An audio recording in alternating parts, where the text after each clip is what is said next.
Hello, buddy. Papangat tayo ng tilapia sa kamatis.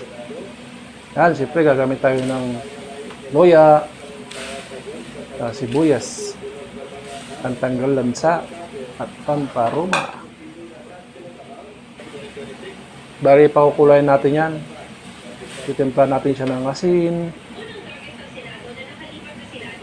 Saka paminta, pino lang ginamit natin para hindi natin tanggalin yung paminta pagbubo. Gagamit tayo ng sangpak na sarap. Saka napakaraming kamatis.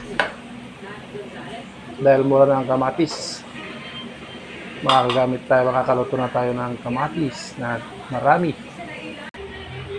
Yan, pag kulong-kulo na yan, lalagyan na natin yung tilapia.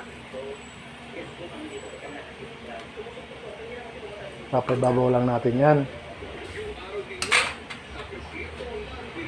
Yan, isasalansan natin para siyempre hindi na natin haloyin yan.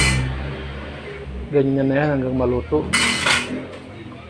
Saka natin sasabay na yung sili, pampabango, pantanggal ng lansa. Saka natin tatakpan yan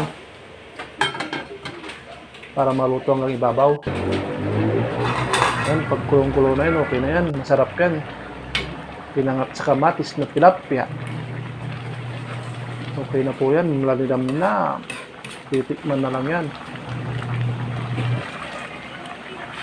Sakto ang lasa. Thank you so much, buddy, sa panonood. Kita-kits tayo ulit sa susunod na video.